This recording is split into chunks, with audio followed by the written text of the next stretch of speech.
ગયા છે। Ring road પર પણ ઘૂંટણસમાં પાણી ભરાતા હાલાકી, મજુરા ગેટ બ્રિજ પાસે પણ પાણી ભરાઈ ગયા છે। પાણી ભરાતા રસ્તા પર નદી જેવો માહોલ જોવા મળ્યો।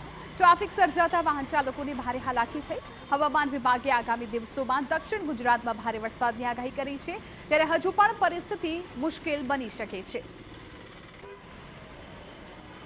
સુરત શહેરની અંદર ધોધમાર વહેલી સવારથી વરસાદ પડી રહ્યો છે અને તેના કારણે અનેક રોડ રસ્તા ઉપર પાણી ભરાવાની કારણે ટ્રાફિક સમસ્યા સર્જાઈ રહી છે। રિંગ રોડની વાત કરીએ તો રિંગ રોડના આ દ્રશ્યો છે। સુરત શહેરની અંદર ધોધમાર વરસાદ પડી રહ્યો છે અને તેના કારણે અનેક જગ્યાએ ઠેર ઠેર પાણી ભરાવાની સ્થિતિ છે તે સર્જાઈ રહી છે।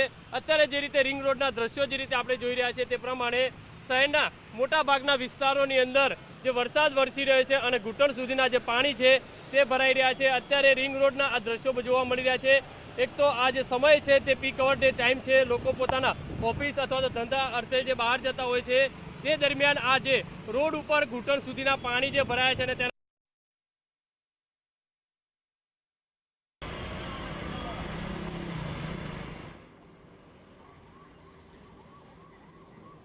તો સુરત ગ્રામ્ય વિસ્તારમાં પણ વરસેલા અનરાધાર વરસાદથી નદીઓમાં નવા નીરની આવક થઈ રહી છે, જેને પગલે અનેક લો લેવલ બ્રિજ અને હાઈ બેરલ બ્રિજ પાણીમાં ગરકાવ થયા।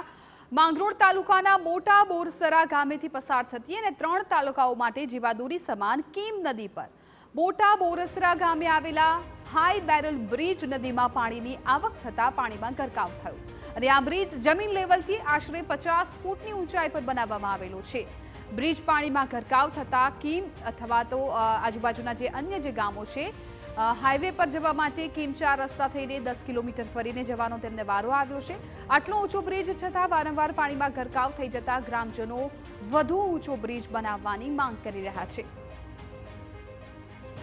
સુરત જિલ્લામાં ગતરોજ 24 કલાકથી વધુના સમય અવિરત વરસાદ વરસ્યો હતો। વરસેલા વરસાદને લઈને સુરત જિલ્લામાં જળબંબાકારની સ્થિતિ સર્જાઈ હતી। ઠેર ઠેર નીચાણવાળા વિસ્તારોમાં પાણી ભરાઈ ગયા હતા અને નદી નાળાઓ છલકાઈ ગયા હતા। હાલ આપણે છીએ સુરત જિલ્લાના માંગરોળ તાલુકાના મોટા બોરસરા ગામ ખાતે। મોટા બોરસરા ગામ ખાતે કીમ નદી પસાર થાય છે, કીમ નદીમાં નવા નીરની આવક થઈ છે, જેને લઈને કીમ નદીનો હાઈ બેરલ બ્રિજ પાણીમાં ગરકાવ થઈ ગયો છે। દ્રશ્યમાં તમે જોઈ શકો છો કે કીમ નદીનો હાઈ બેરલ બ્રિજ પાણીમાં ગરકાવ થઈ જતા વાહન ચાલકોને ભારે હાલાકી ભોગવવાનો વારો આવી રહ્યો છે। તંત્ર દ્વારા લોકોની અવરજવર પર પ્રતિબંધ મૂકી દેવા છતાં કેટલાક લોકો જીવના જોખમે આ બ્રિજ પસાર કરી રહ્યા છે। દ્રશ્યમાં તમે જોઈ શકો છો કે કઈ રીતે એક બાઇક ચાલક જીવના જોખમે પાણીમાંથી પોતાની બાઇક કાઢી રહ્યો છે। જે રીતે સુરત જિલ્લામાં વરસાદ વરસ્યો છે, જેને લઈને સુરત જિલ્લાના જળાશયો છલોછલ થઈ ગયા છે, જેને લઈને ખેડૂતોમાં પણ હરખની હેલી જોવા મળી રહી છે। જે રીતે સુરત